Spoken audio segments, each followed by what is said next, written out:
If you're looking for a 3D experience, your options right now are quite limited. Well, there's the movie theater, or maybe you have a 3D TV set at home.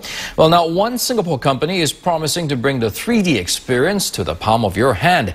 It's called EyeFly3D. Channel News Asia's Tony Waterman has a first-hand look. All it takes is this little screen and an app to put you in another dimension.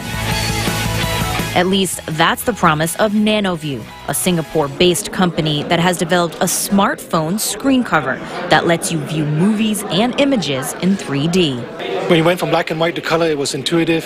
So going from 2D to 3D is intuitive. It's called EyeFly3D, and it looks just like a screen protector. Except there are 500,000 microscopic-sized lenses that call the screen home. You can't see them, but they're emitting images, some for your left eye, some for your right. And when those images blend together, you go 3D. No dorky glasses needed.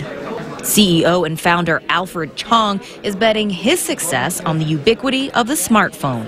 I mean, the statistics is that 420 million smartphones shipped. And that was year on year. Another 1/3 of that on tablets. So if you combine the two, you're looking at 600-700 million per year.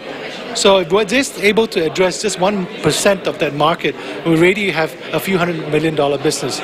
Chong says the market potential is so big, the newly founded company should be profitable within the first year. And while pre-order sales only stood at 2, thousands of orders from local vendors are expected this week. Right now, the screen is only available for iPhone 5 and iPod Touch 5, which means if you're an Android user like I am, you're out of luck. But I have been assured that us Android users won't be living in a two-dimensional world much longer.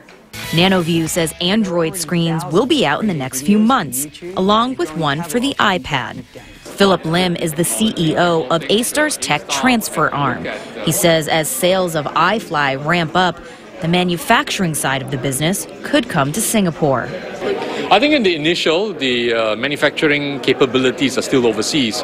But once the volume picks up, I think, and as I've said this before, the industry players in Singapore, manufacturing players in Singapore, would be more than ready to step in because we've been working with them on nano imprinting. In the meantime, expect to see a lot more people glued to their handphones.